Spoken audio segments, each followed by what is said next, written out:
bumi yang katanya kepunyaan orang Islam, jadi benda ni. Sedangkan Nabi SAW habis semayang, Nabi beralih, Nabi menghadap kepada makmum yang ada. Nabi kata, ya ma'asyaral muhajirin, wahai orang-orang muhajirin, khamsun. Nabi kata 5 perkara. Dengar elok-elok 5 perkara ini. Iza betulitum bihinna, apabila Allah uji hampa dengan 5 benda ni, apabila Allah balakkan kepada hampa dengan 5 benda ni, Nabi pause cakap Nabi ni dengan Nabi berdoa. Nabi kata, wa a'udzu billahi an tudrikuhunna, aku minta berlindung dengan Allah Subhanahu wa ta'ala supaya hampa tak jumpa 5 benda ni. Nabi kata, maknanya 5 benda hak Nabi nak sebut ni benda besar.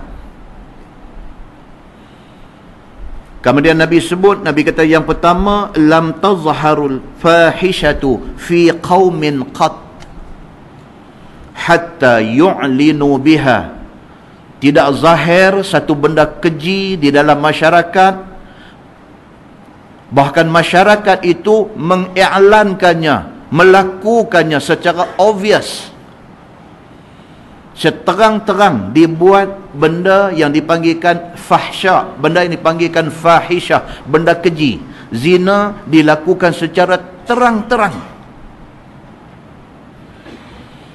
Illa fasha fihimut ta'un wal auja', Tuhan pasti akan menurunkan satu penyakit wabak kepada hamba, dan disusuli dengan auja', dengan kebuluran.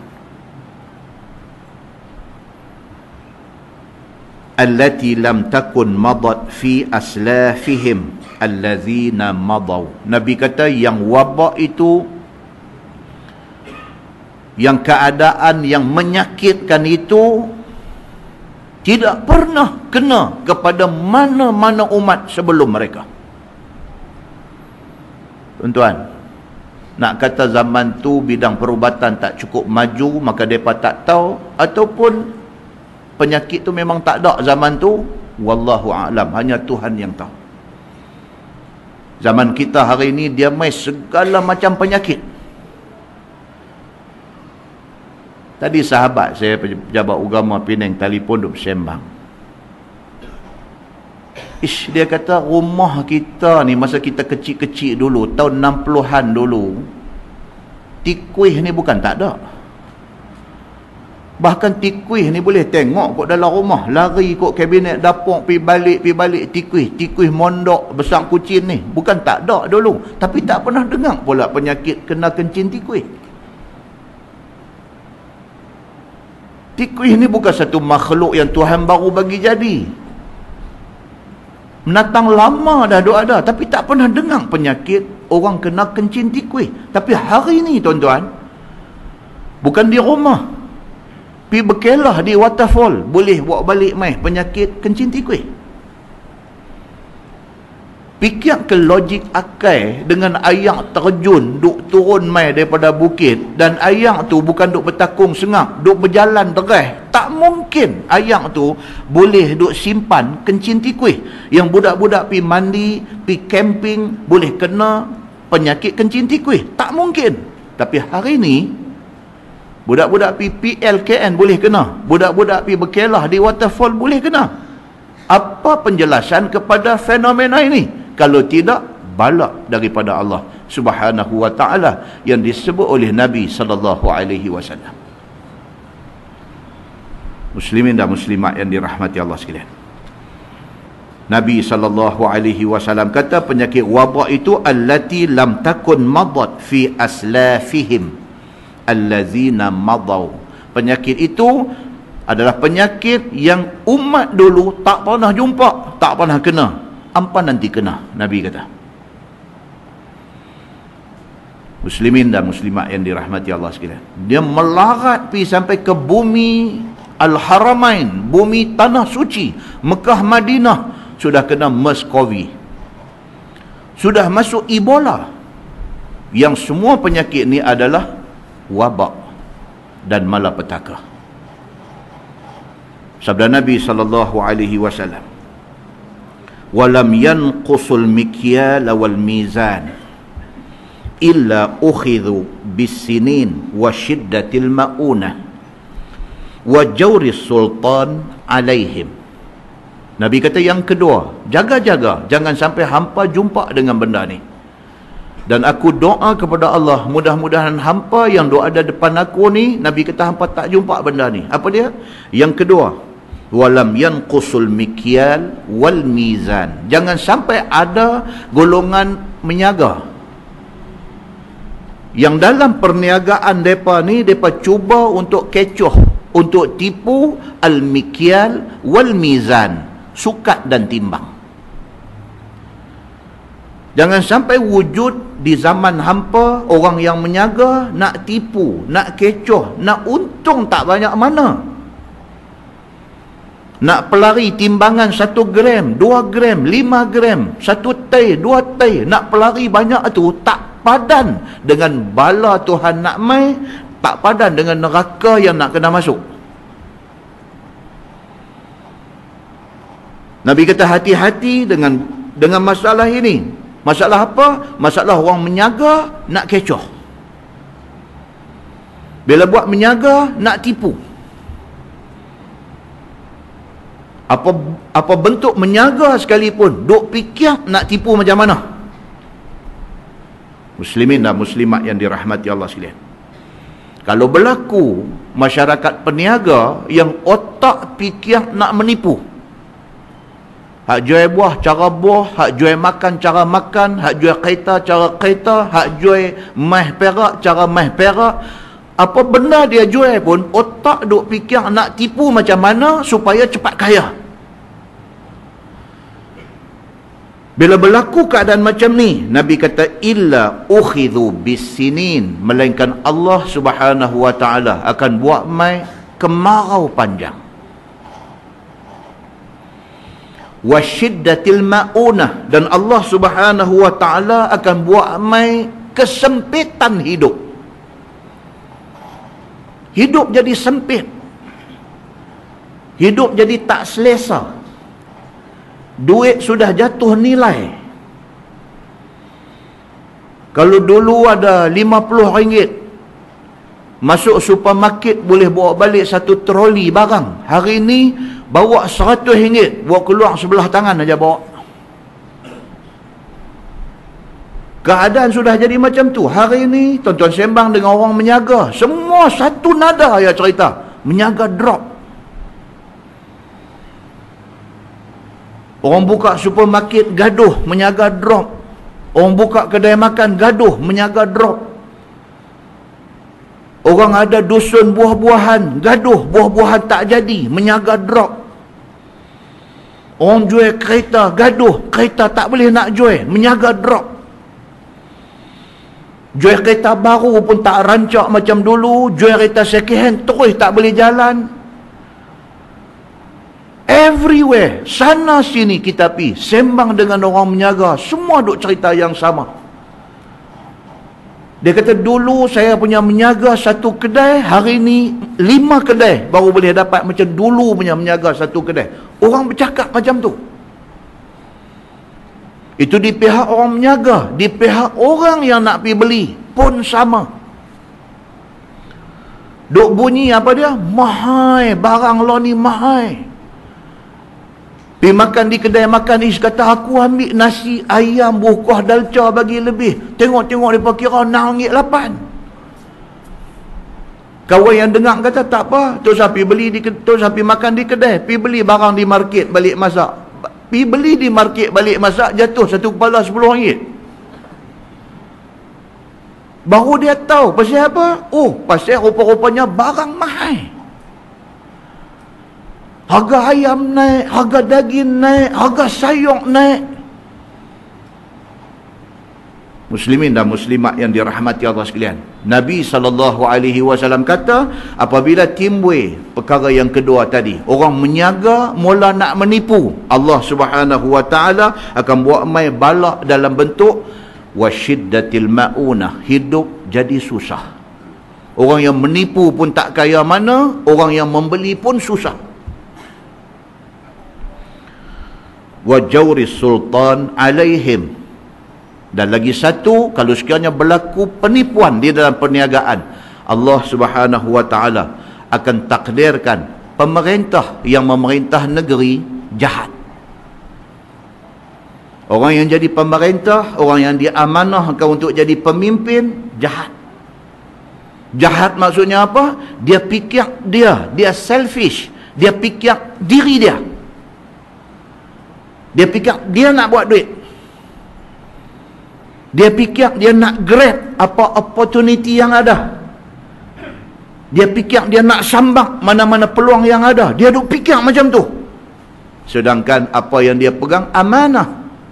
Yang sepatutnya dengan kerana dia pegang jawatan pemimpin itu, rakyat didahulukan ke apa dia panggil? Muslimin dan muslimat yang dirahmati Allah sekalian. Yang ketiga, Nabi kata walam yamna'u zakata amwalihim. Apabila berlaku perkara yang ketiga, orang Islam tak mau bayar zakat. Doa ci boleh, tak mau bayar. Kalau bayar pun kecoh. Kalau satu masa dulu orang duk ingat aja, duk tanya aja, duk jumpa ustaz tanya, ustaz ni saya makcik nak tanya, ni pakcik nak tanya pasal zakat ni. Betul-betul duit kita berapa nisab dia lah ni. Orang dulu duk fikir nak bayar zakat. Pasal apa? Mereka bukan melihat zakat ini sebagai satu hukuman dalam Islam yang mesti kena keluar, tapi mereka melihat zakat ini sebagai ibadah. Entah saya pernah cerita banyak kali. Satu sahabat kita duk ikut kuliah kita dulu, Pak Haji Ramli. Saya ingat malam ni saya sebut dah 27 kali dah. Pak Haji Ramli, orang tikam batu. Masya Allah tuan-tuan. Bagus. Umur menjangkau 70. Dua bendang ni. Dua bendang ni. Kawan-kawan kata Pak Haji umur dekat 70 bendang apa lagi, anak-anak semua dah bagus-bagus kerja elok-elok, takkan dia tak bagi duit, tak tolong, tak bantu Pak Haji? Dia gelak ya. Anak-anak tak tolong ke? Orang bunyi macam tak puas hati ni. Anak-anak semua orang tahu, satu kampung tahu anak-anak berjaya. Pasal apa duk biang ayah umur dekat 70 duk turun bendang, pergi duk tengala bendang, pergi duk. Dia jawab sikit aja tuan-tuan. Dia kata apa? Dia kata anak-anak pun marah. Dia kata ni duk buat bendang ni, anak-anak pun marah. Tapi saya duk ingat, kalau saya berhenti buat bendang ni, saya tak boleh keluar zakat. Tuan-tuan, saya buat bendang bukan pasal tak ada duit, bukan pasal anak tak tolong. Dia kata, tapi saya syok buat bendang ni pasal apa? Boleh keluar zakat. Jadi kalau saya stop buat bendang ni, satu punca pahala saya sudah hilang. Dia jawab lagu tu. Dia ni tuan-tuan, bukan orang sombong, bukan orang riak, bukan orang sum'ah, bukan orang yang bercakap nak suruh orang puji dia. Dia bagus sungguh. Dah hampa duk tanya-tanya sangat dekat kawan baik yang dia pergi habang tu pun, kat kawan baik. Dia kata aku kalau tak buat, dia kata aku tak boleh keluar zakat. Sayanglah. Pahala tu duk buat dah bertahun dah, berpuluh tahun dah. Pahala buat bendang keluar zakat ni berpuluh tahun dah. Aku stop, satu peluang pahala sudah tak ada. Masya Allah tuan-tuan. Saya duduk bercakap ni, saya boleh bayang muka dia. Orang tua ni, Masya Allah. Bila dah dia meninggal, baru orang masjid bagi tahu. Dia berkata, Ustaz tahu dah Pak Haji Ramli ni macam mana Ustaz? Ustaz tahu, Ustaz duk nampak dia duk ikut kuliah Ustaz je. Selain daripada tu, Ustaz tahu dah? Kata, tak tahu. Ustaz, 5 waktu sembahyang jemaah masjid. Tiap-tiap habis sembahyang waktu, mesti baca Quran. Sampai akhir hayat, mati, dia meninggal tengah sembahyang tarawih. Tengah dua sembahyang, meloreh jatuh, habis umur. Dia kata without fail, habis sembahyang fardu, habis doa, habis ba'diyah, Quran. Tak banyak sikit, tak lama sat, Quran mesti baca. Hampa nak balik, hampa nak berebut kasut, hampa nak balik, hampa punya pasal aku Quran. Habis dia simpan, dia seorang dia sengap, tak cakap banyak. Tuan-tuan, hari mati dia bukan orang terkenal, dia bukan orang kaya dalam kampung, dia bukan Dia bukan somebody. Hari mati dia, mayat daripada pintu rumah pi pintu masjid, tak payah usung, pakat pegang seorang sikit sampai masjid. Mana mai pun tak tahu orang ni. Kemuliaan Allah tunjuk sebelum mayat dikebumikan. Allah tunjuk kemuliaan dia. Nabi SAW kata tiga perkara yang ketiga ni apa dia? Walam yamna'u zakata amwalihim. Jangan hampa duk nak lari daripada bayar zakat. Kalau berlaku keadaan orang Islam duk nak lari daripada bayar zakat, pergi duk nak kecoh, bayar zakat nak kecoh dan sebagainya, illa muni'ul qatra minas sama, melainkan Allah Subhanahu wa taala akan stop ayat hujan daripada langit, tak turun ke bumi ini. Kalau hampa duk buat macam ni, hampa duk tunjuk perangai tak mau nak bayar zakat ni, kalau hampa buat benda macam ni, Allah Subhanahu wa taala, Nabi kata dia akan stop qatran, titik pun ayat daripada langit tak akan turun. Walaulal bahaim lam yumtaru. Nabi kata kalau tidak kerana ada menatang kebau lembu kambing ni, Allah akan stop terus hujan. Tapi kerana mengambil kira al-bahaim, menatang ternakan lembu, kebau, kambing ni nak ayam, kerana tu Allah buat turunkan hujan dekat hampa. Muslimin dan muslimat yang dirahmati Allah sekalian. Yang keempat, Nabi kata walam yanqudu ahdallah wa ahda rasulih. Apabila berlaku keadaan di mana orang Islam melanggar janji dia dengan Allah dan Rasul. Apa kita janji dengan Allah dengan Rasul ni? Kita janji apa tuan-tuan? Inna salati wa nusuki wa mahyaya wa mamati lillahi rabbil alamin. Tiap-tiap hari semayang 5 waktu, 5 kali kita ulang janji dengan Tuhan. Inna salati wa nusuki, sesungguhnya sembahyang aku, ibadat aku, wa mahyaya wa mamati, hidup aku, mati aku, lillahi rabbil alamin, untuk Allah, Tuhan sekalian alam.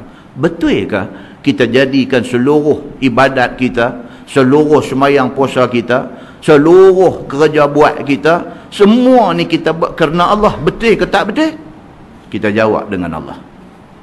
Apabila manusia melanggar janji yang dia buat dengan Allah dan Rasul, Nabi kata illa sallatallahu alaihim aduwan min ghairihim, melainkan Allah Subhanahu wa taala akan hantar musuh luar ceroboh negeri kita. Allah akan hantar mai dalam negeri kita ni musuh daripada luar. Tuan-tuan tengok berapa banyak dah negara Islam dalam dunia pada hari ini yang dicerobohi oleh musuh luar, yang mengakibatkan mereka hidup dengan hina dina. Tuan tengok apa jadi di Afghanistan, tuan-tuan tengok apa jadi di Iraq, tuan-tuan tengok apa jadi di negara-negara Arab kebanyakan, tuan-tuan tengok apa jadi di Libya, tuan-tuan tengok di negara yang dulunya kepunyaan orang Islam, tetapi apabila mereka melanggar janji mereka dengan Allah dan Rasul, Allah hantar mai musuh daripada luar masuk mai menguasai negara dan memperhambakan rakyat negara itu. Apa-apanya benda ni disebut oleh Nabi SAW di dalam hadis dia. Kita tak baca, kita tak mengaji, kita tak tahu, kita anggap itu benda biasa yang berlaku di dalam dunia. Muslimin dan muslimat yang dirahmati Allah sekalian. Yang kelima, Nabi kata wa ma lam tahkum a'immatuhum bi kitabillah wa yatakhayyaru mimma anzalallah. Apabila pemerintah yang memerintah sesebuah negara orang Islam, tiba-tiba mereka tidak mau melaksanakan hukum Allah di dalam negara itu. Allah bagi kepada orang Islam perintah negeri, Allah bagi orang Islam perintah negara. Tiba-tiba pemerintah Islam yang memerintah negara, yang negara itu mengisytiharkan Islam sebagai agama dia, tiba-tiba tak mau nak implement hukum Allah. Tak mau. dengan 1001 alasan bagi. Hati dia Tuhan tahu, hati dia Tuhan tahu. Dia mau ke tak mau buat benda tu, Tuhan tahu. Mulut boleh bercakap, kita bukan tak mau buat, kita nak buat. Tapi hati dia nak buat ke tak mau buat, Tuhan tahu. Apabila berlaku keadaan ini, Nabi kata pemerintah a'immah ni maksudnya apa? Pemerintah yang memerintah negeri orang Islam sengaja pilih untuk tidak mau jalan hukum Allah, illa ja'alallahu ba'sahum bainahum. Nabi SAW kata Allah akan turunkan bala kepada umat, kepada rakyat yang duduk di negeri itu, masing-masing hidup dalam ketakutan. Bala Allah turun masing-masing hidup dalam ketakutan. Takut apa tuan-tuan? Tidur malam pun takut. Takut pencuri masuk rumah. Nak tinggal rumah, nak pergi Kuala Lumpur pun takut. Takut apa? Takut kawak pecah rumah. Nak bagi anak perempuan keluar rumah pergi kerja pun takut. Takut apa? Takut orang rogol anak perempuan di tengah jalan. Allah turunkan bala dalam bentuk apa? Takut. Duduk dalam rumah sendiri, takut. Beli rumah dah habis duit bukan sikit dah. Bayar 10% pun berapa puluh ribu. Duk bayar installment bulanan pula berapa ribu. Dalam pada tu pula nak kena fikir pula, nak kena allocate pula, nak kena memperuntukkan pula satu jumlah duit. Nak pasang grill. Pasal apa nak pasang grill? Pasal takut.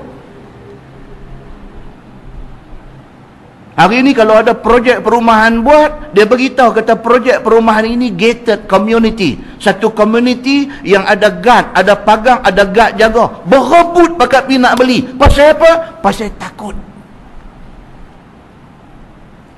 Di antara yang beli tu, kita tanya, dulu duduk di mana? Abang saya dulu duduk sekian-sekian tempat. Awak pasal apa? Allah ustaz saya buat rumah tu habis abang kau ustaz ni. Dia kata 800,000. Saya buat rumah tu habis 6 kali dah kena pecah rumah. Dua ada dalam rumah pun biasa, tinggal rumah tak ada pun biasa. Kira-kira 6 kali dah kena pecah rumah. Cerita dia tak mau ini semua, mencari kawasan gated, kawasan yang ada pagang, ada guard jaga supaya lebih selamat. Pasal apa? Pasal takut. Nabi SAW kata apa? Illa ja'alallahu ba'sahum bainahum. Allah jadikan sama-sama mereka dalam takut, dalam ketakutan. Punca dia apa? Punca dia pemerintah Islam tetapi tidak mau melaksanakan hukum Islam. Allah buat malapetaka dalam bentuk itu. Muslimin dan muslimat yang dirahmati Allah sekalian, apa lagi yang kita boleh kata kalau tidak hadis Nabi yang kita nak kata? Ambil iktibar, ambil pengajaran. Sudah-sudahlah engkar kita dengan Allah. Buat bagi elok selepas daripada ni. Mudah-mudahan mukaddimah itu memberi manfaat kepada kita, insya-Allah. Kita menggunakan Bahrul Mazi jilid 20.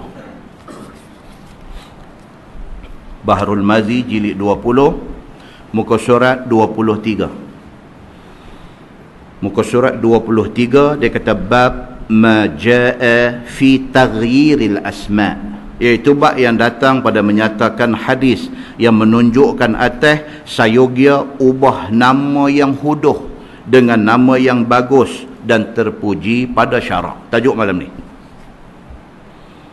Kita masa dapat anak dulu, kita ni taklah bodoh tetapi jahil.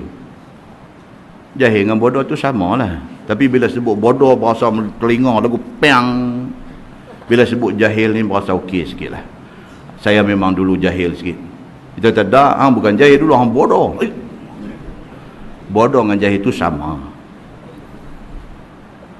Masa kita menikah dulu tak apa nak faham sangat agama ni. Maklum sajalah zaman tu ramai pun tak apa faham. Terdapat anak, kita buh nama masa tu manalah kita peduli. Dengar telinga macam sedap, kita bubuh lah. Kendian-kendian hari ini bila duk main masjid, duk mengaji, dengar-dengar, Allah awak makna dia pergi jadi lagu tu. Buh nama anak Asiyah. Asiyah, bunyi sedap lah. Asiyah. Kata isteri Nabi nama Aisyah. Aku pun nama anak Asiyah. Asiyah. Maksud dia apa? Orang perempuan yang kuat buat maksiat. Asi maksudnya orang lelaki-lelaki yang kuat buat maksiat. Asiyah, orang perempuan yang kuat buat maksiat. Kalau Asiyah dengan alif tak apalah. Kalau buh dengan ain, Asiyah. Dia jadi lagu tu. Dengar-dengar dia jadi tonpuan. Allah, nama anak aku tu. Dia lagu tu. Kalau orang Penang tu, punggah dia dah. Punggah. Kena punggah nama tu lah, buh nama lain. Ini tajuk malam ni, dia kata fit taghyiril asma. Pada punggah nama ada tu, ganti dengan nama lain. Ketahuilah saudaraku, apabila ada satu orang daripada kita, orang Islam ini, telah ditaruh nama huduh. Pak kita buh nama, tata tengok-tengok makna jadi tak cantik. Maka sayogia dibuang nama yang huduh itu, ditaruh nama bagus.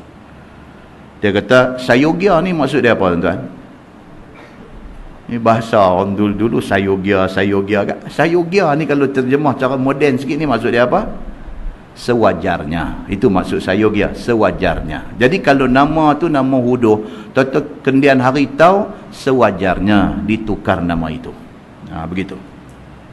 Sebagaimana perbuatan Nabi SAW. Nabi pernah buat macam tu. Nabi pernah buat. Telah ia ubah nama sahabatnya yang bernama huduh, nama tak elok, kepada nama yang elok. Nabi ni, dia pernah, satu sahabat mai depan dia, dia tanya nama apa? Abang-abang nama tak sedap. Nabi kata ubah. Nabi suruh ubah nama lain.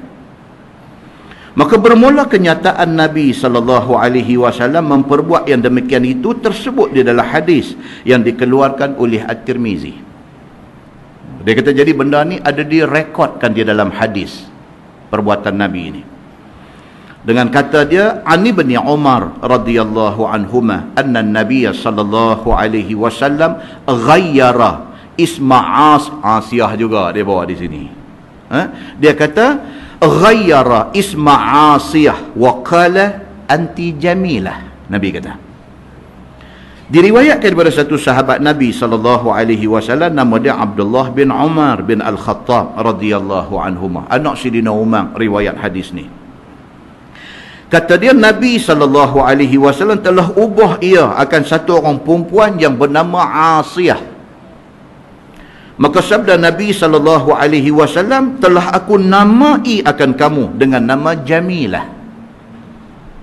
Satu orang perempuan nama Asiyah. Bila mai depan Nabi, Nabi tanya-tanya nama apa? Dia habaq nama Asiyah. Nabi golek kepala. Oh, tak bagus nama tu. Nama tu perempuan yang ahli maksiat. Oh, Nabi kata tak bagus.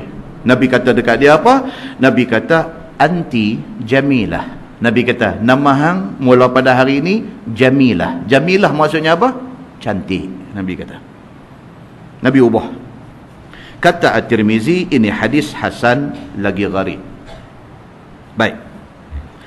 Maka daripada hadis itu dapat kita tahu bahawasanya sayogia ditukar nama yang huduh itu dengan nama yang bagus. Daripada hadis tadi dapat kita faham. Kata apa?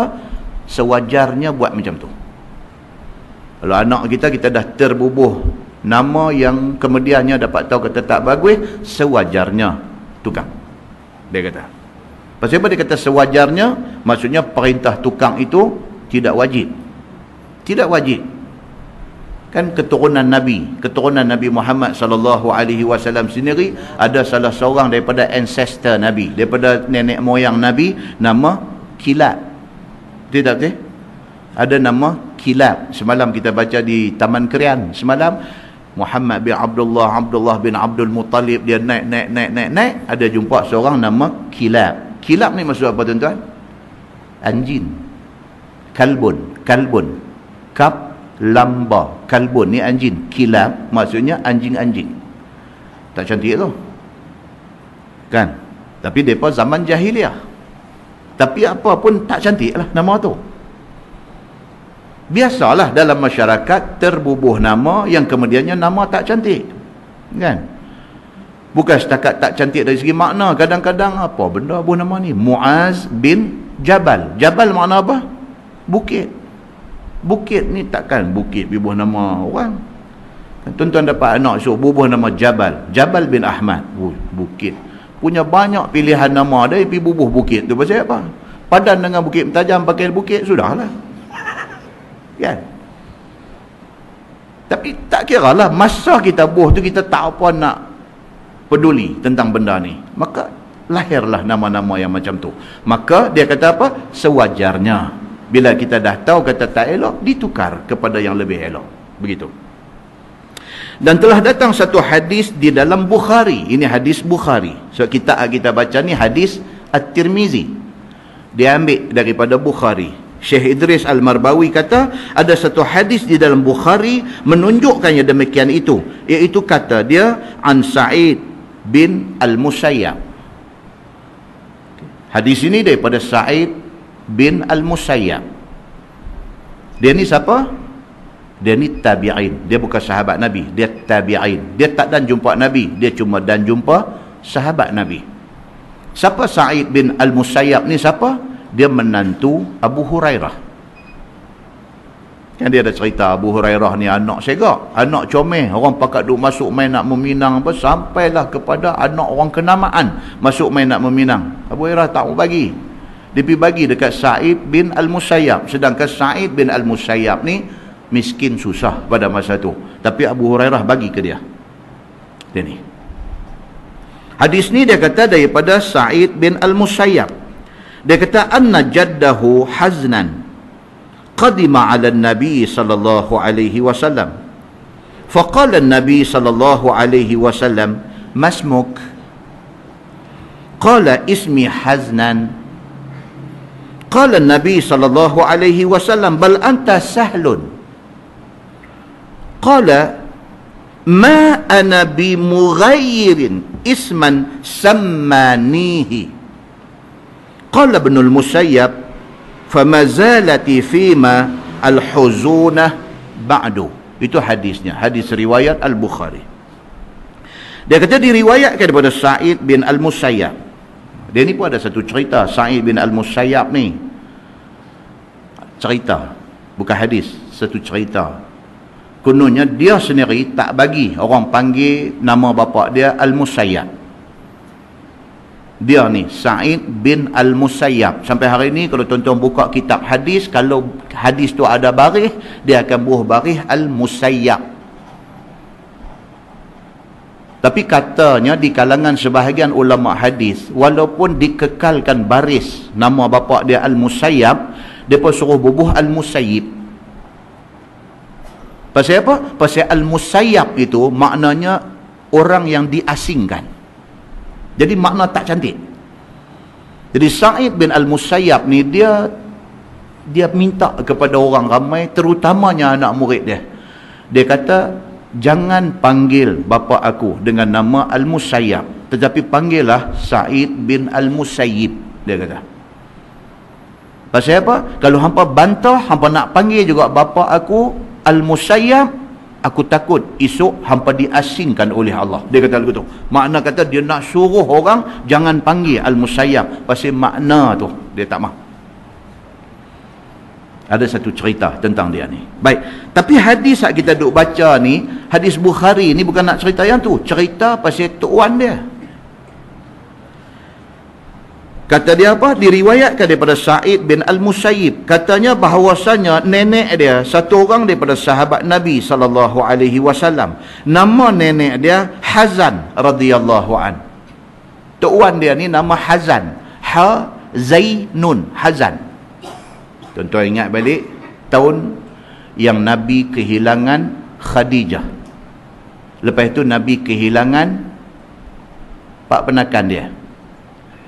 Jadi Nabi tahun tu sangat sedih kerana masalah menimpa dia, musibah menimpa dia berturut-turut. Dinamakan tahun Nabi ditimpa musibah berturut-turut ni dengan Amul Huzni. Amul Huzni. Huzni. Hazan itu makna dia duka cita, sedih. Tok Wan kepada Sa'id bin Al-Musayyib ini, Tok Wan dia ni nama Hazan, nama sedih, duka cita, nama payah. Hazan ni boleh terjemah macam-macam. Sedih, duka cita, payah, susah, semua ni dia panggil Hazan. Maka telah datang dia kepada Nabi SAW di Madinah. Tok Wan kepada Sa'id Musayyib ni mai jumpa Nabi di Madinah. Bila sampai dia di depan Nabi SAW, maka Nabi pun tanya nama dia. Sabda Nabi, Masmuk, apa nama kamu? Nabi dia biasa macam tu. Kalau orang yang dia baru jumpa, baru kenal, Nabi nak tahu nama. Masmuk. Kan macam kita hari ni kalau jumpa, kita tanya dalam bahasa yang lagi manis, kan? Masmuk ni official, nampak very official. Manisnya kata ismukal karim ya akhi. Ni kita punya apa, Syekh Ahmad Bajnid ni, masjid apa, Kelawai apa, dia suka cakap Arab. Syekh Ahmad Bajnid ni dia suka cakap Arab. Kalau dia jumpa ustaz-ustaz ni, kalau dia baru jumpa tak kenal, dia nanti mai, dia nanti pegang bau kita, ismukal karim ya syekh. Dia kata, sedap, Arab dia sedap juga. Ismukal karim ya syekh. Dia kata, nama tuan yang mulia apa? Lembut, kan?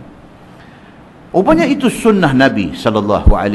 Nabi bila jumpa orang yang dia baru jumpa, dia nanti tanya nama. Bila jumpa Tok Wan kepada Sa'id Al-Musayyib ini, dia tanya nama, Masmuk, apa nama kamu? Jawab Tok Wan Sa'id bin Musayyib ni, dia kata, namaku Hazan bin Abi Wahab, aku berbangsa Quraisy. Dia kata, dia jawab dekat Nabi, nama saya Hazan, Hazan bin Abi Wahab, saya juga orang Quraisy macam tuan, macam Nabi SAW. Lagi aku ini berketurunan Makhzum daripada kalangan Muhajirin. Dia kata saya daripada kalangan sahabat-sahabat yang berhijrah daripada Mekah ke Madinah juga. Dia kata. Maka makna hazan itu ialah payah ataupun kasak perangai. Itu makna hazan ni, tak ada yang elok. Duka cita, sedih, payah, susah, perangai kasang, ni semua hazan. Dia kata. Bila didengarnya akan kata yang demikian itu, lalu dijawab oleh Nabi SAW.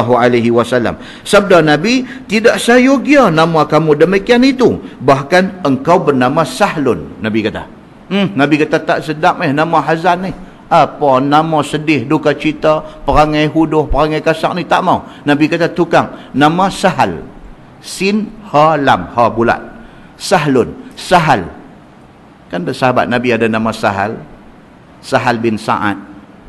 Sahal. Nabi kata tak mau, tak mau. Hazan tak mau. Tukar kepada Sahal. Nabi kata.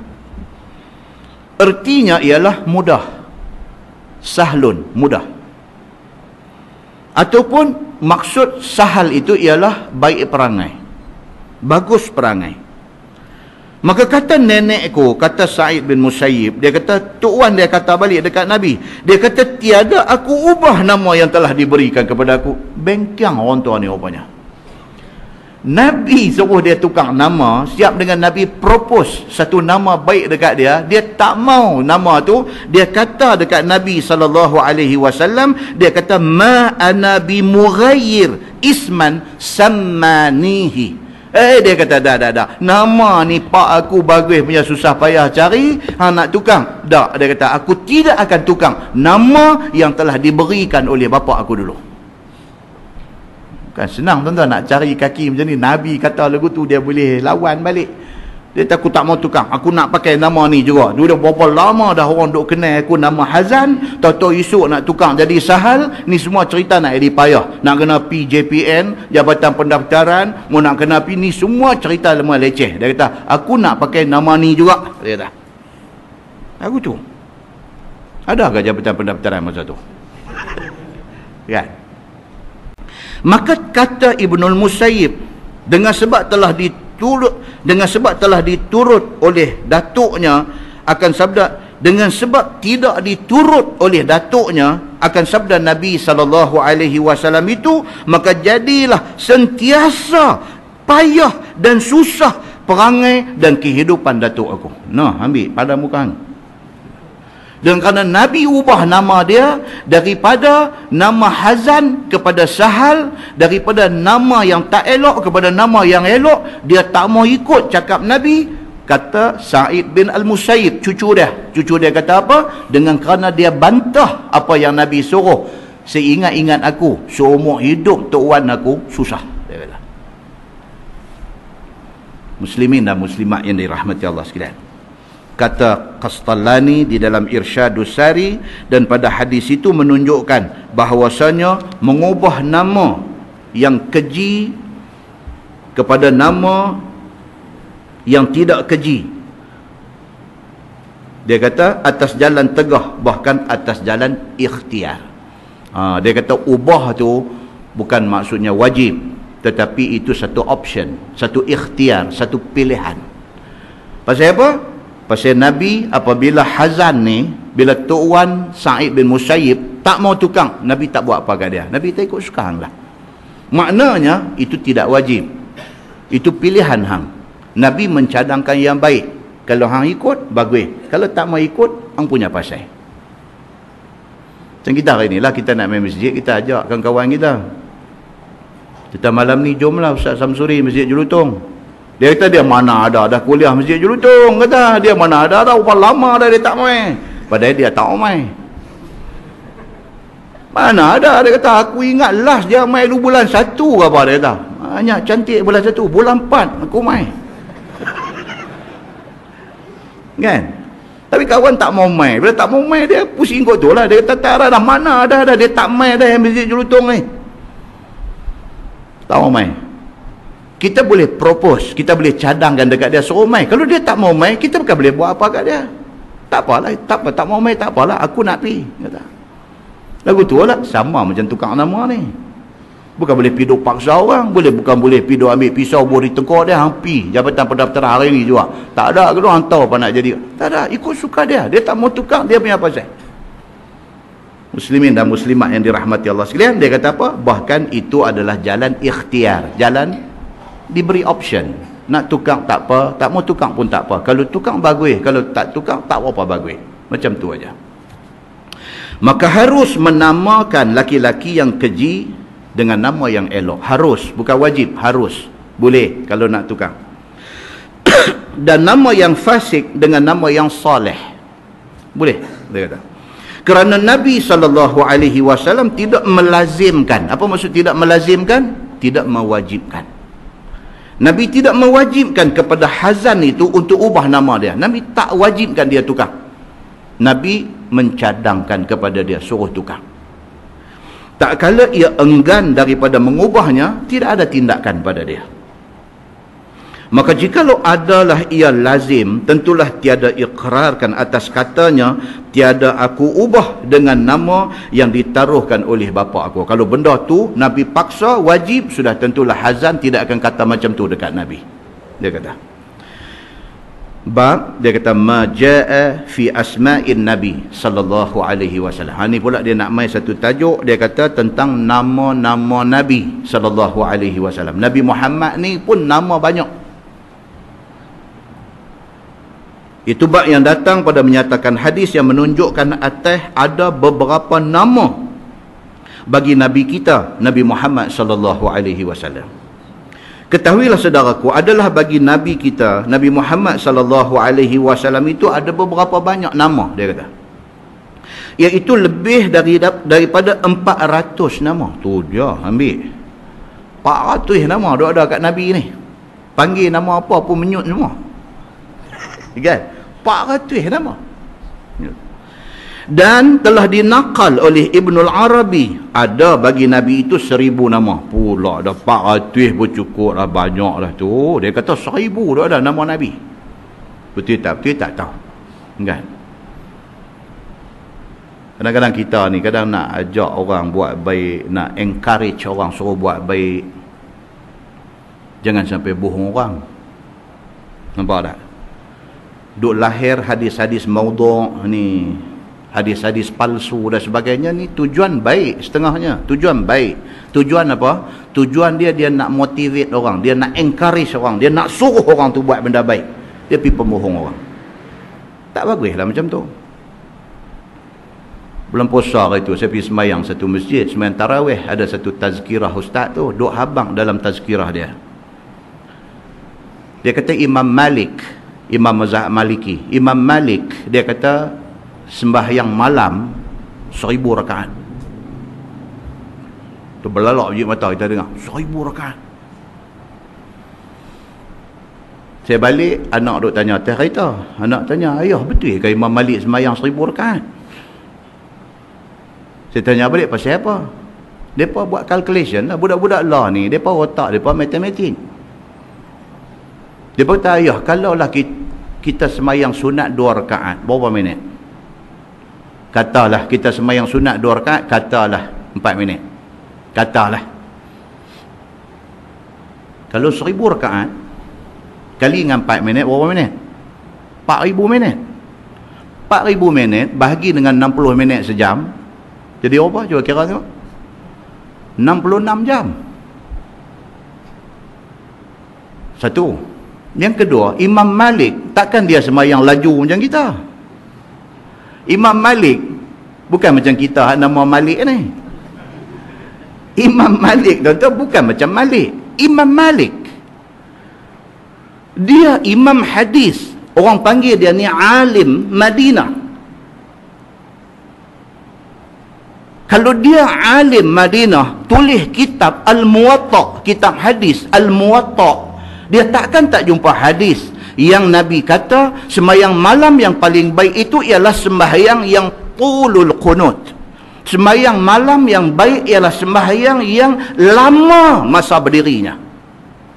Maksudnya apa? Sembahyang malam yang paling baik adalah sembahyang yang bacaan surahnya panjang.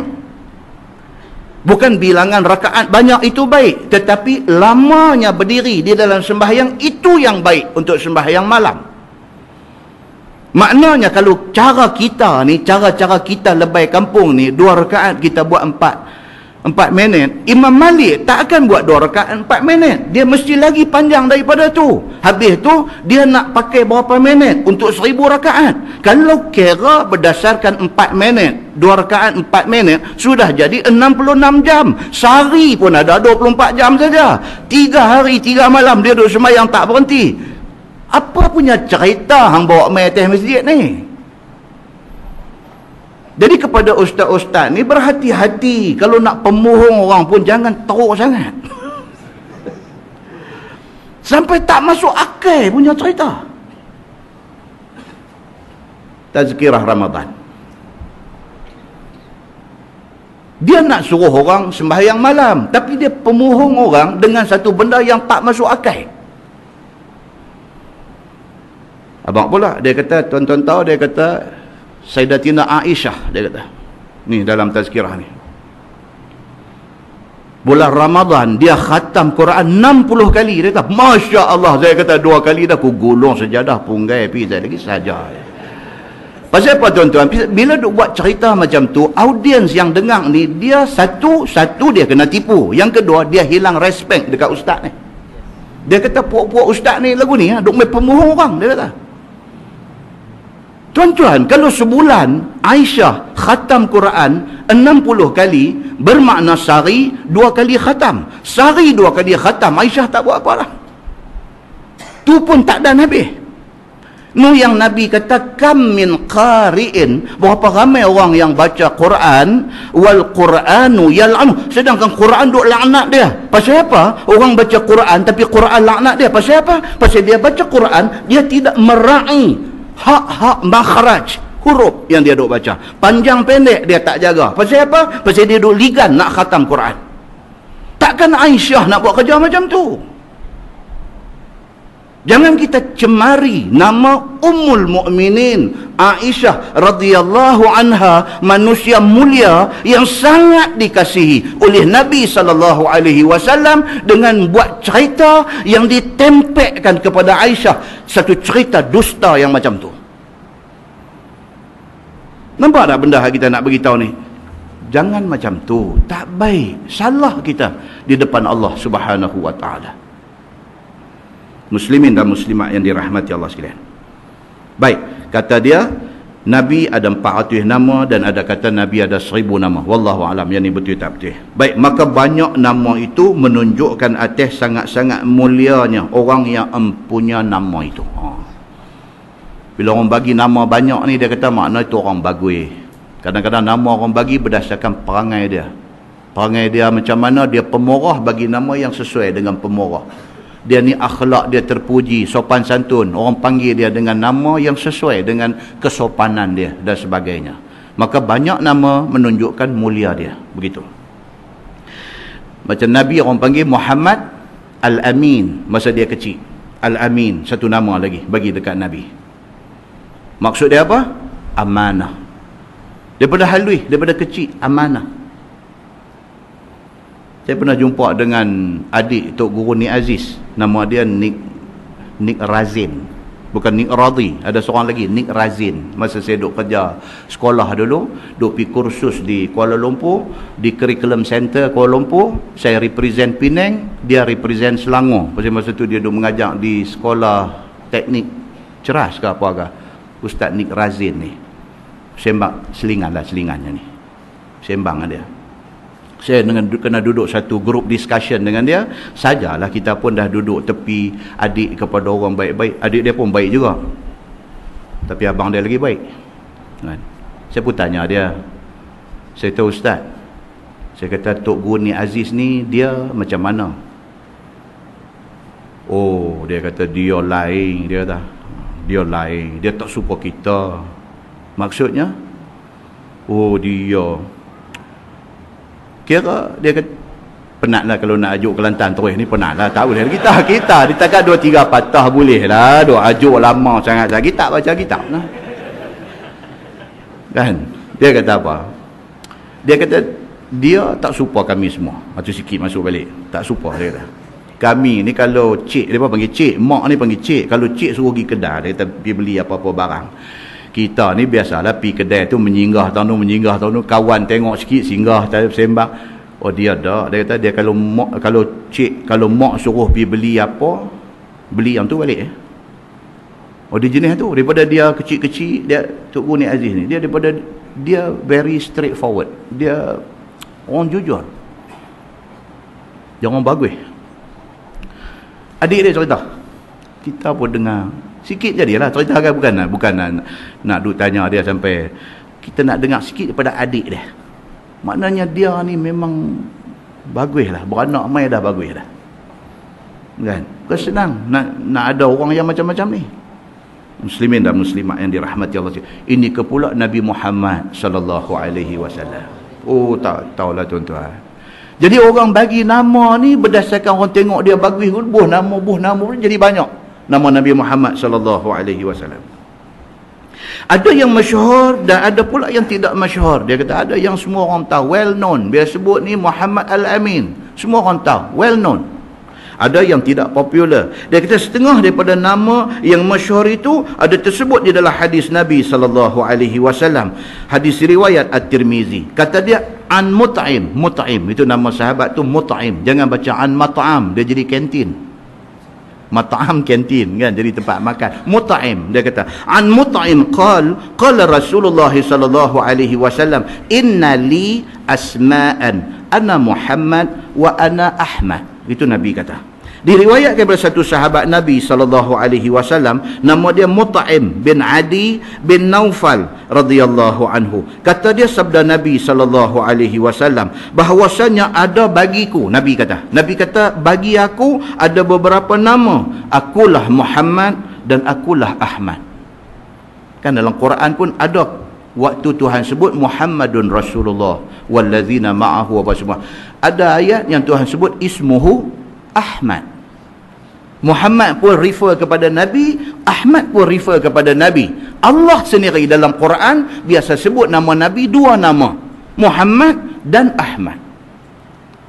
Dan benda ni diakui oleh Nabi. Dah hadis yang kita baca ni, dia kata innali asma'an, bagi aku, Nabi kata ada beberapa nama. Nabi kata ana Muhammad wa ana Ahmad.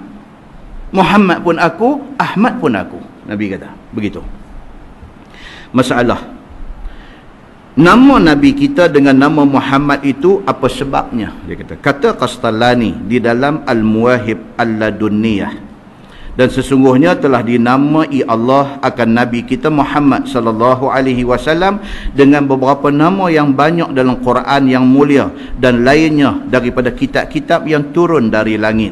dan atas segala lidah Nabi-Nabi alaihimussalatu wassalam. Kalau tengok dalam kitab selain daripada Quran pun disebutkan nama Nabi Muhammad dengan beberapa nama, tapi merujuk kepada Nabi Muhammad sallallahu alaihi wasallam. Kemudian bahawasanya yang lebih masyhur daripada segala nama itu ialah Muhammad dan juga Ahmad. Itu yang paling popular, Muhammad dengan Ahmad, gitu. Maka dengan nama Muhammad itulah yang ditaruh nama oleh neneknya yang bernama Abdul Muttalib. Yang ni daripada riwayat yang paling sahih. Yang bagi nama ke Nabi Muhammad sallallahu alaihi wasallam ni siapa? Abdul Muttalib, tok wan dia.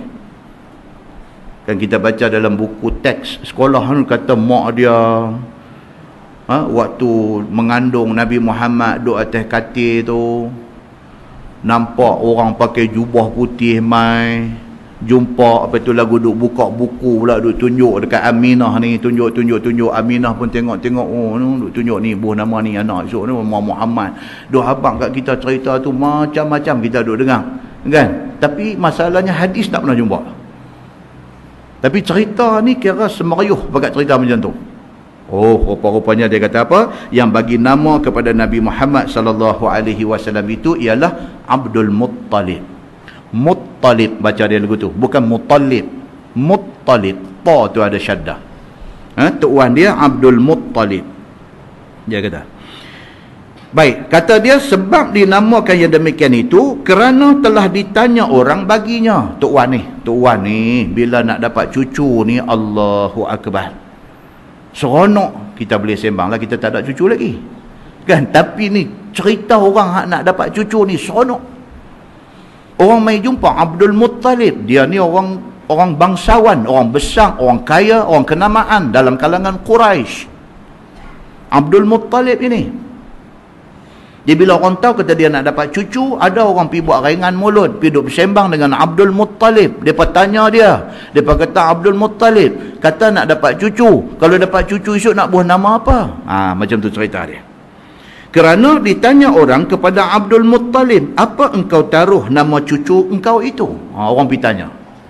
Pasal dia somebody, pasal dia orang bangsawan, orang terkenal dalam kalangan Quraisy. So everybody eager to know nama apa dia nak buah dekat cucu dia.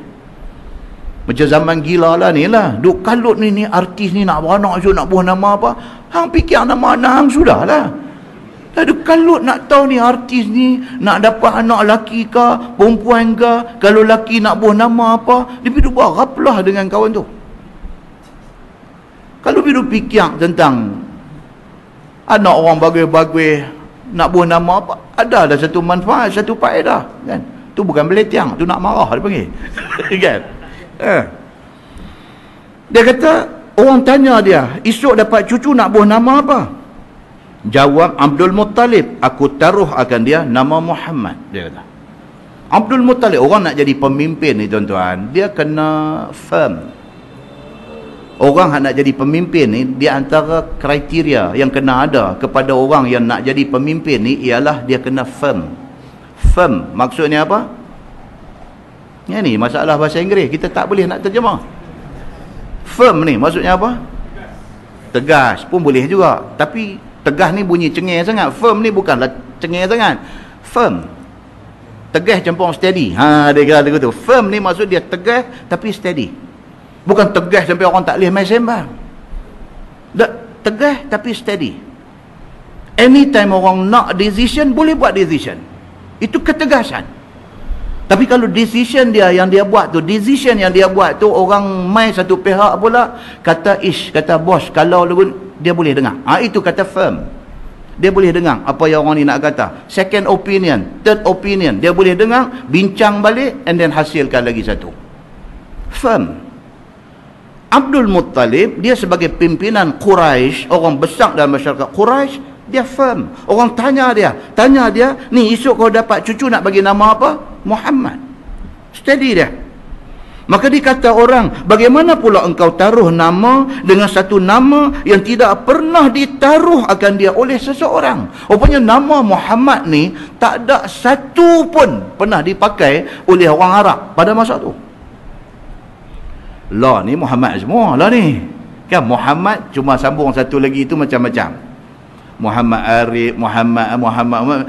Dulu nama Muhammad ni tak ada lagi. Nabi adalah orang pertama pakai nama Muhammad. Itu dia.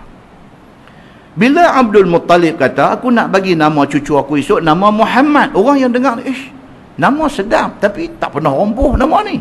Dia lagu tu. Kan? Baik. Dan tiada ada di kalangan kaum engkau yang menggunakan nama itu. Padahalnya adat orang-orang Arab menamakan anak-anak mereka dengan nama seorang daripada tok nenek mereka. Itu culture di kalangan Arab. Orang Arab biasa tuan-tuan, kalau nama Saleh misalnya. Okey, nama Saleh bin Anas. Kan, Saleh bin Anas. Saleh tu nama dia, Anas pak dia. Esok dapat cucu, ulang balik. Nama Tok Wan tu ulang balik. Saleh bin Anas bin Saleh balik, dia duduk pusing kat tu. Bukan mereka tak kreatif, tetapi itu culture dalam masyarakat mereka. Apatah lagi kalau Tok Wan tu orang yang ada nama, orang hebat, dihormati dalam masyarakat. Esok ni generasi yang kemudian duk repeat nama dia. Itu kebiasaan mereka. Tiba-tiba bila Abdul Muttalib kata, cucu aku esok aku nak buh nama Muhammad, ini pelik. Pasal nama ni tidak pernah ada siapa pakai lagi sebelum tu. Dan pelik bagi mereka, pasal Abdul Muttalib tidak guna nama ancestor dia yang di atas, yang mempunyai nama dan kedudukan besar untuk buh kepada cucu dia ni. Bila ditanya orang kepada Abdul Muttalib yang demikian itu, lalu dijawabnya, sebab pun aku namakan akan dia dengan nama Muhammad kerana aku harapkan bahawasanya dipuji akan dia oleh ahli bumi semuanya. Pasal Muhammad ni maksud dia apa? Terpuji. Maksud dia, aku letak nama cucu aku yang nak mai esok ni nama Muhammad. Pasal apa? Pasal aku harap cucu aku ni akan menjadi seorang yang terpuji di kalangan penduduk bumi. Dia cakap macam tu. Sebab pun aku namakan kerana aku nak dia ni satu hari esok jadi orang yang terpuji di bumi ini. Dan yang demikian itulah sampai dilihat akan dia oleh kita. Sungguh jadi kepada Nabi Muhammad sallallahu alaihi wasallam sangat terpuji dia ni. Masalah dia kata nama Nabi kita Al-Mahi. Itu apa maknanya? Ada lagi satu. Nama ni tidak popular. Tapi ada di antara nama Nabi itu apa dia? Al-Mahi. Dia kata. Kata Az-Zarqani di dalam Syarah Al-Muwahhib, makna Al-Mahi itu ialah penghapus dan pemadam. Al-Mahi itu maksudnya penghapus ataupun pemadam. Sebab pun Nabi bernama yang demikian itu kerana bahawasanya dibangkitkan Nabi SAW, padahal dunia ni penuh dengan kelam kufur. Dia kata kan Nabi bangkit di tengah masyarakat Arab jahiliyah. Jahiliyah ni maksud apa? Minum arak, segala benda yang kita sebut dalam mukadimah tadi, benda fahsya, benda keji diamalkan dalam masyarakat yang Nabi dilahirkan. Minum arak ni, kalau orang kaya di luar rumah tu tong arak ni keliling rumah. Lagi kaya, lagi banyak tong arak ada keliling rumah. Itu simbol kepada hidup orang kaya. Dia jadi macam mana? Bini aku, bini aku. Itu dulu punya masyarakat jahiliah dulu-dulu. Oleh kerana dia orang kaya, oleh kerana dia orang ada kuasa, ada pengaruh, dia tunjuk bini siapa, kena bagi kat dia.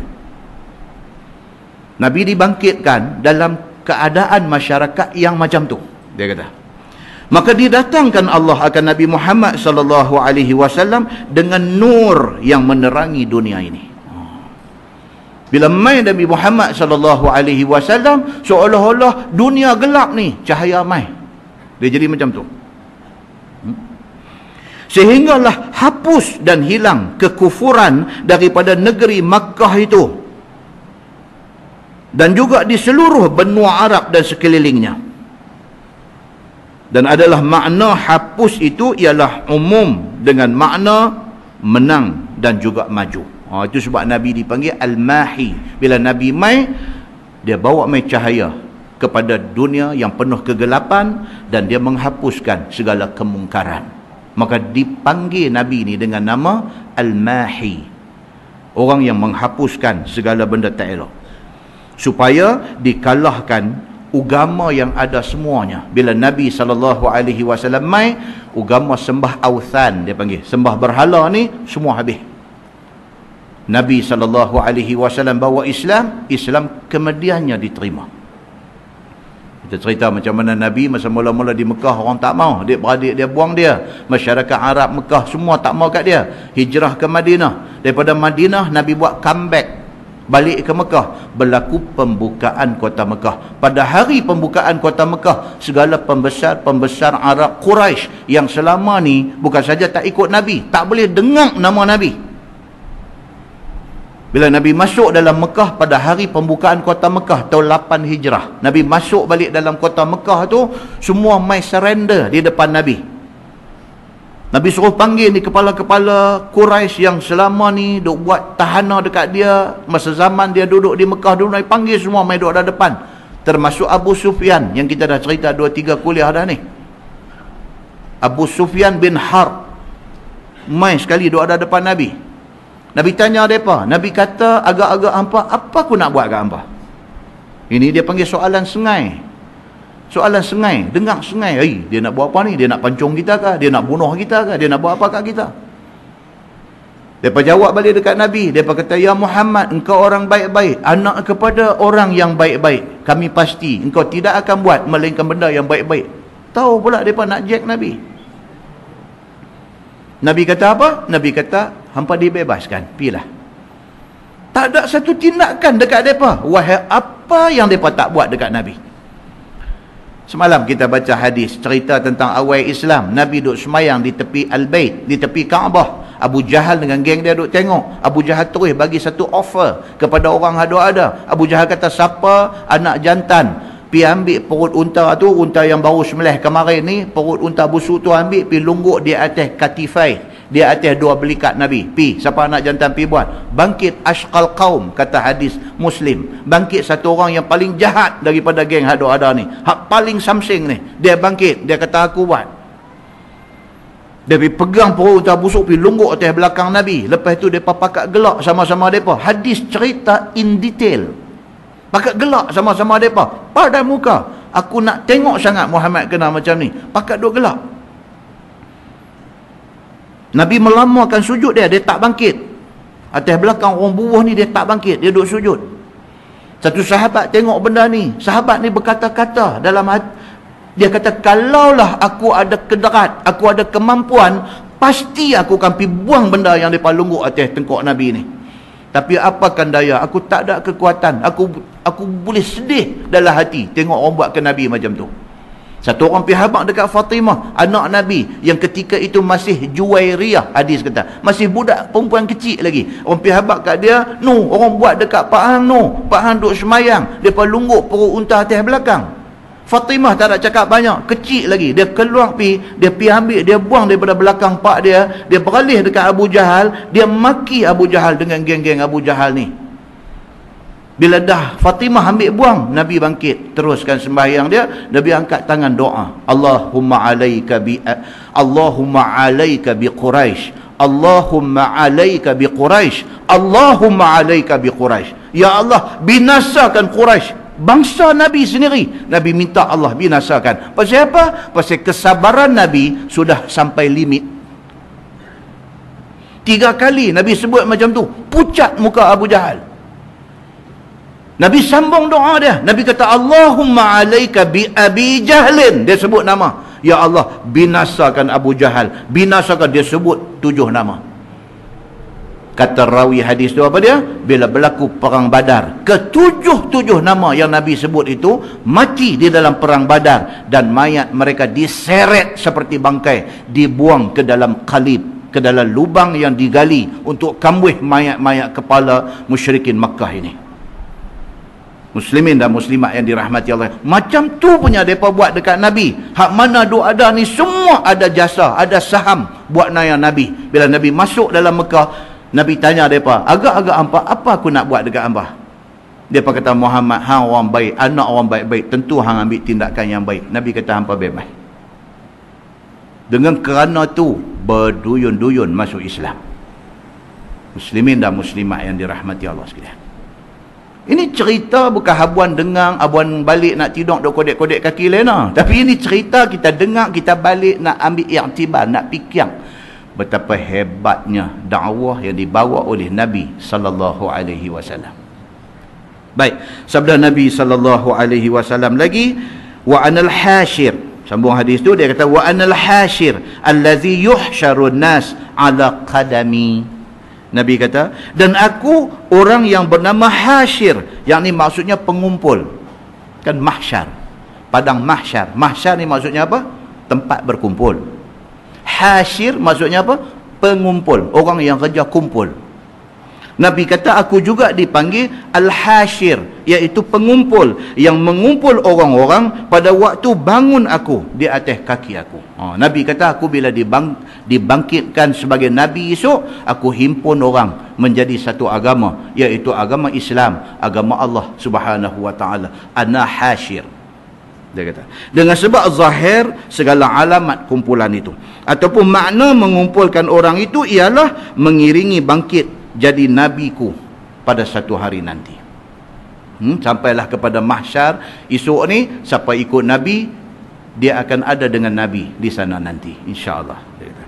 Dan sabda Nabi sallallahu alaihi wasallam lagi, wa anal aqib.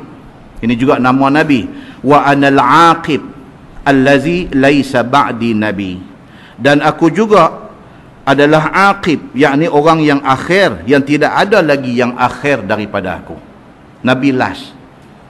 Jadi kalau ayah pin kata dia Nabi, ini semua merepet, merapu, dia panggil. Dengan buat kapal, dengan buat ceret besar, dengan apa kerajaan langit, dengan semua merapu, merepet. Pun pakai ikut meneru. Amailah apa cerita apa pun, hak nak ikut ni jangan takut. Ada hak nak bagi nama nak ikut ni ada. Pelik betul dunia ni. Sama macam skim cepat gaya lah. Hamai nama Pak Mantelo ikut meneru. Hamai nama Platinum Lane apa ikut meneru. Hamai tukang lah nama 100 kali pun hak nak pimbuh duit ada. Duk kena apa tu? Dia kata hak dulu kena tapi tak banyak. Yang ni sebelum dia gulung kita, dia tahu kata benda tu nanti nak melingkup, tapi dia kata kita as-sabiqun al-awwalun. Kita orang yang awal-awal ni insya-Allah, dia kata. Dan dia pergi baca kot tu pula. Dia pergi dan dia dapat duit. Bila dapat duit dia boh lagi. Bila dapat duit dia boh. Lah dia kena juga. Walaupun dia as-sabiqun al-awwalun. Tuan-tuan, ada tuan-tuan yang pergi cakap macam ni, apalah punya orang. Kan, ini yang kata manusia ni.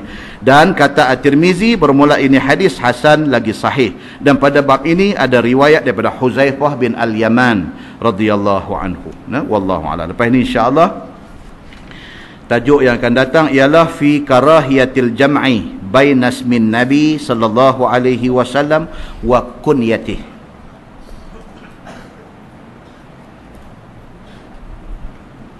Lepas ni dia akan main satu tajuk, boleh tak boleh kita buh nama, kita cantum dua-dua sekali. So kita ni memang pakar dalam cantum-mencantum ni. Nama kita dengan nama bini kita, kita masuk dalam blender, kita blend, dia keluar main satu nama. Bab cantum-mencantum ni memang kerja kita. Kan? Memang kerja kita. Jadi boleh tak boleh piduk cantum nama Nabi Muhammad sallallahu alaihi wasallam dengan kunyah. Kunyah ni maksud dia apa? Gelaran. Nabi Muhammad di antara gelaran Nabi apa dia? Abul Qasim. Gelaran Nabi Muhammad Abul Qasim. Boleh tak boleh buh nama anak, nama cucu Muhammad Abul Qasim, buh sekali? Boleh tak boleh? Itu tajuk yang akan datang. Dia akan bincang tentang benda tu. Kemudian tajuk yang akan datang ni memang menarik-menarik belaka.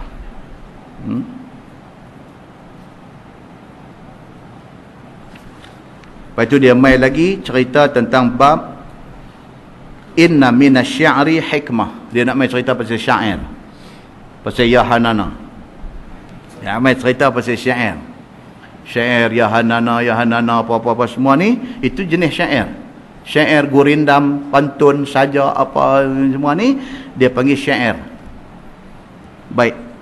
Apa cerita dengan benda ni? Dia main pula ma jaa fi insyadi syair. Boleh tak boleh main nak menasyidkan syair ini dalam masjid? Dia main pula, boleh tak boleh?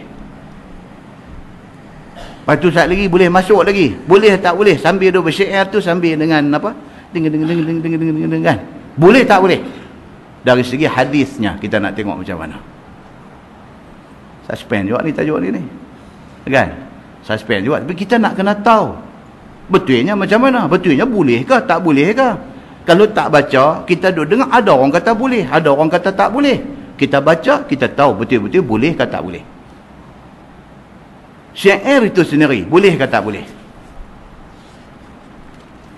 Syair ni maksudnya apa? Sekali lah dengan sajak, dengan gurindam, dengan pantun, dengan lagu. Masuk dalam masjid, cari suih, sambung mai. Testing, 1 2 3, drung bunyi sekali. Drung bunyi sekali, boh satu lagu dalam masjid. Boleh tak boleh? Hari ni jadi tak jadi? Jadi, tapi boleh ke tak boleh? Saya tak kata lagi pasal tak baca lagi.